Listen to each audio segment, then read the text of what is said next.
So, one of the most exciting parts of Mario Kart, for me at least, is just the drivers themselves. The tracks are kind of like one slice of bread in a sandwich, where the characters are essentially the other. If you mess one of these two up, you're gonna get a pretty sloppy sandwich. And I don't know about you, but I don't really like sloppy sandwiches. So, when Mario Kart Switch 2 was officially revealed, I was pretty damn excited to see that the races actually now feature 24 drivers. And the reason is simply because of the opportunity that it opens up for the character roster.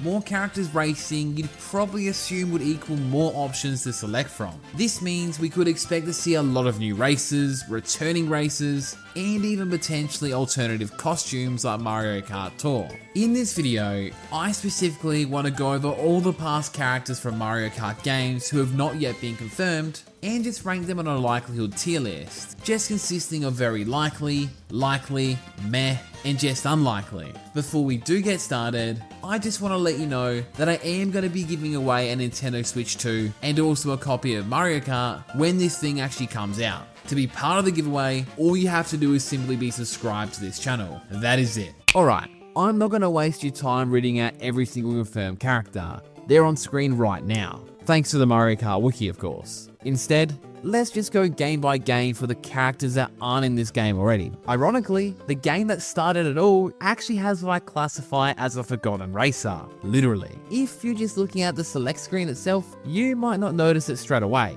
But this Donkey Kong-like character isn't actually Donkey Kong. This is actually DK Jr. DK Jr. was replaced on the roster by Donkey Kong after Super Mario Kart, which technically was the smarter decision at the time, as Donkey Kong had his own games and was just more recognizable. But I'm his DK Jr., damn it. He actually was ironically planned for Double Dash as well, according to the files. But he was ultimately scrapped and just left as a sprite in the crowd. I do believe that he was replaced by Diddy Kong in this instance. DK Jr. actually has been remade recently. Nintendo brought him back in Mario Kart Tour, but unlike all the other characters in that game, he was actually confined to his Super Mario Kart sprite, and there was also a release of Mario as well, which I actually really enjoyed at the time. However, I would really want to see DK Jr. in Mario Kart Switch 2. Honestly, just simply because of his history and being in the original Mario Kart, it's only fitting. My prediction is that this game's roster is going to be pretty damn big, and I think they want to have every single character that was in the original game,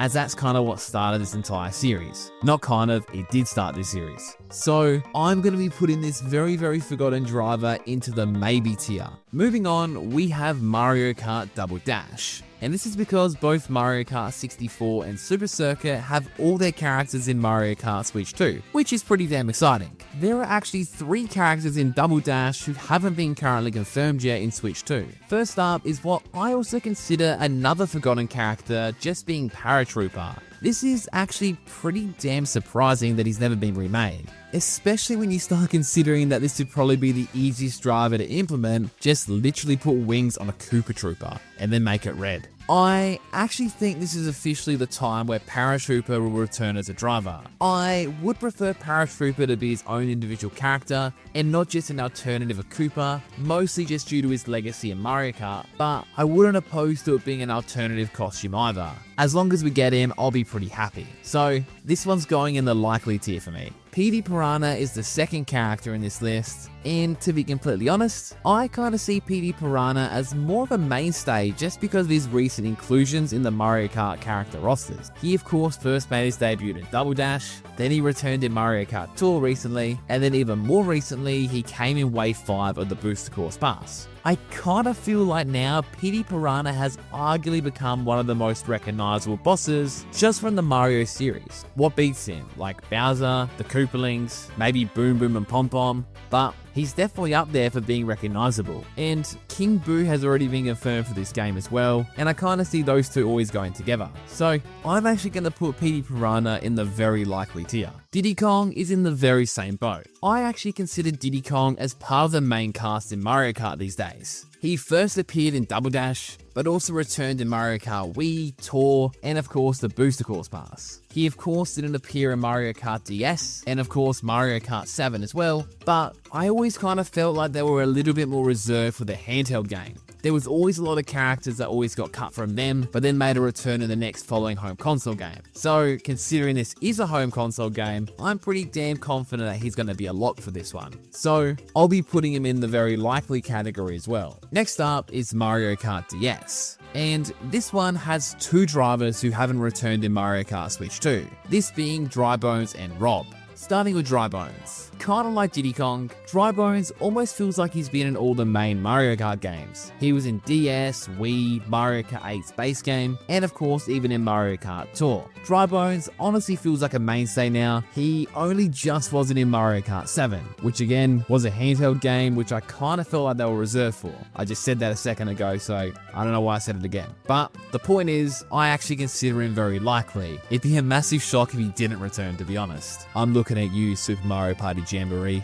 R.O.B is also another race that is forgotten about. He first appeared in Mario Kart DS and then never reappeared again. I would argue that R.O.B is technically the first crossover character in the series. He's actually a sentient robot that was also a real-life accessory that released alongside the NES. It was completely out of left field, and his inclusion in Mario Kart DS could be considered extremely weird, but I love weird, so it was good for me. I also really like the fact that in the Japanese version, he's actually colored red and also has a completely different name, which if you do a little bit of research, you'll actually find out that's because when this actual thing released, in Japan it was red, it had that particular name, whereas in the US version, for example, it was completely grey and had the name R.O.B the Robot. I really want R.O.B the Robot to return in this game. Like, trust me, I do. But the only way I see R.O.B coming back is if they pull a Super Smash Bros. Ultimate by just having everyone here that's been in the past games before. So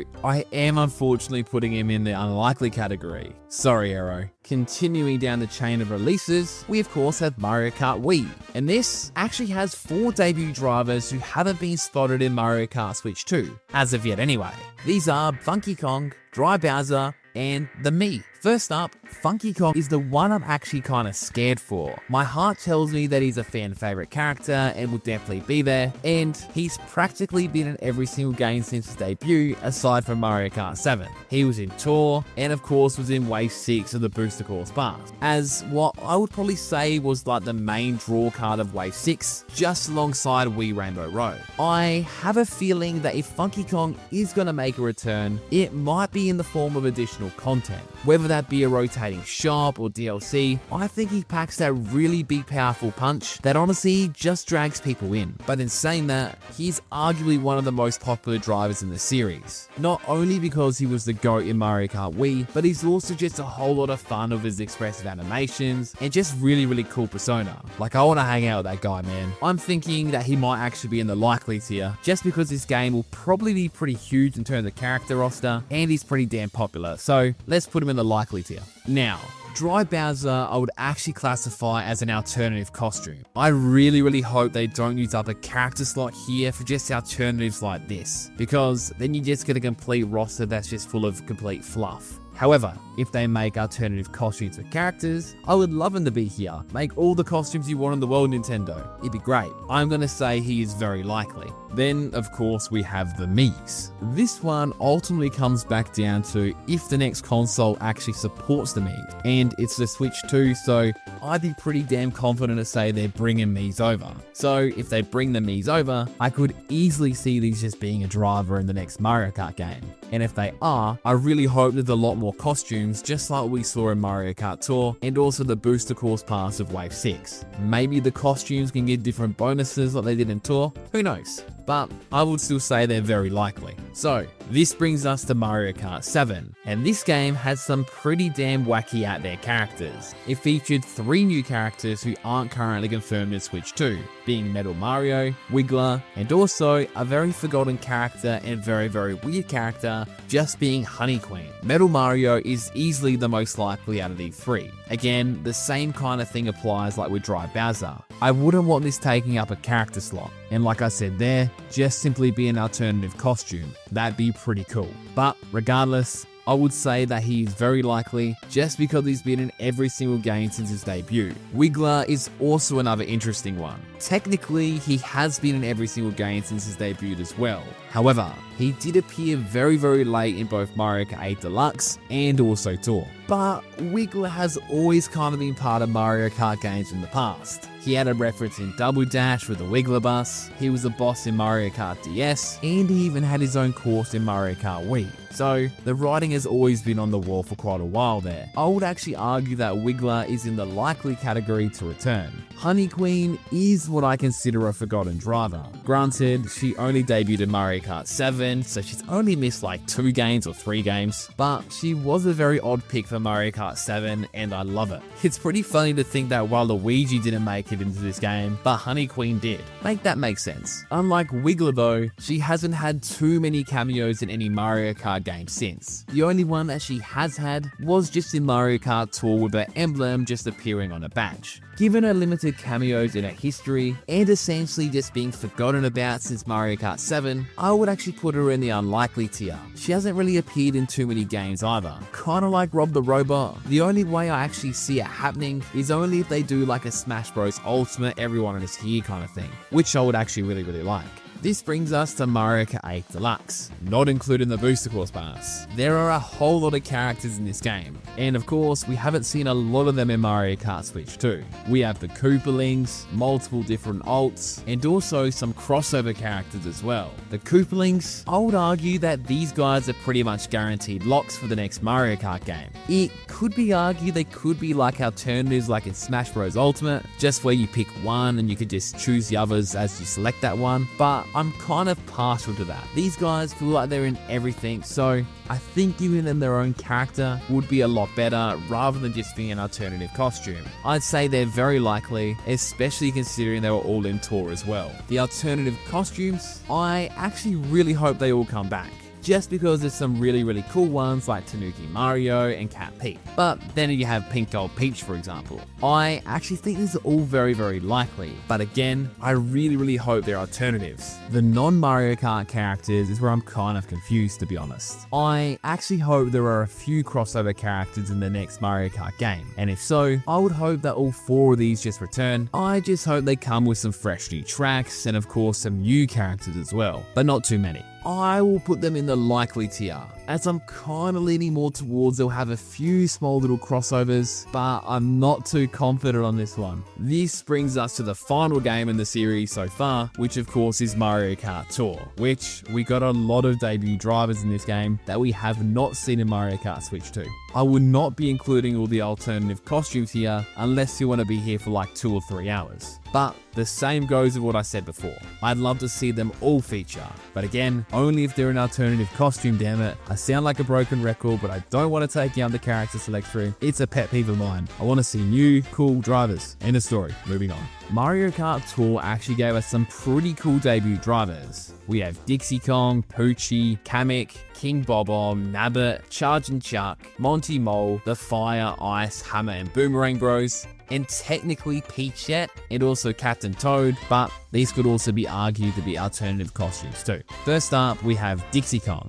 Considering she has never been in a mainline Mario Kart game, I'm kind of reluctant to put her in the maybe tier. I don't think she has quite as big of a punch as someone like Funky Kong, DK Jr., Diddy Kong or Donkey Kong, but she would be a really cool driver to have. Next up, we have Poochy, and I think he's a really popular character that I actually believe will be likely in the next game. Donkey Kong has Diddy Kong as a buddy, for example. Mario has Luigi, Peach has Daisy, Yoshi kinda has Birdo, but Poochy would look way better next to Yoshi in my opinion, as they are literally like best mates, so give me Poochy please. I think that Kamek will also be likely in the next game as well. He finally appeared in Mario Kart Tour and 8 Deluxe in recent times, and I think he should be here to stay, especially if we get a pretty big character roster. The same goes with King Bob-Omb. King Bob-Omb feels like he's been in a lot of Mario spin-off games of recent, and kinda like Petey Piranha, I've always seen King Bob-Omb as also a very recognizable boss in the Mario series, so just having him here will feel really right. Chargin Chuck, is actually someone that I really want to see. Considering that we've never ever seen him in a mainline Mario Kart game, I am gonna put him in the likely tier. But if you twist my arm a little bit on this one, you could get me probably down to a maybe. But I really would like to see him. Monty Mole is actually the one that I'm probably the most confident on. I'm actually pretty surprised that we never had him in a mainline Mario Kart game. I think it's Monty Mole's time to shine, so I'll be putting him in the very likely tier. Now, in terms of the Fire, Ice, Hammer, and Boomerang bros, I would say that these are likely. However, I probably couldn't see them put in these all as individual characters. Again, probably just alternative costumes of some sort. Captain Toad, on the other hand, I actually think he's different enough to make him his own separate character. He's had his own game, for example, and has had many cameos throughout the mainline Mario series. I would actually say that Captain Toad is likely, and the same thing goes for Peachette as well. I would say that she's likely as well. Last, but certainly not least, there is also Nabbit. I feel like Nabbit has a fairly good shot at getting in this time. He mostly appears in 2D Mario titles, and has also appeared in plenty of spin-off titles as well, both as a playable character and also just as an appearance. The fact that he is pretty recognizable and appears in Mario Kart Tour, I'm feeling pretty confident to put him in the likely tier. But when it comes to Mario Kart Tour, there is so many things they can actually take from this game and just bring it into the next home console version, as it would be new to a lot of people. I hope it's not all available from the very start and there's some sort of shop rotation or something like that, but there is honestly a lot of content here. And if all this content plays somewhat differently with statistics or something, this game could be freaking huge. But also at the same time, really easy for any random normal person to pick it up and still have a lot of fun. I genuinely think there's a possibility we can get every single character that has ever been in a Mario Kart game before, and that is honestly really exciting. But anyway,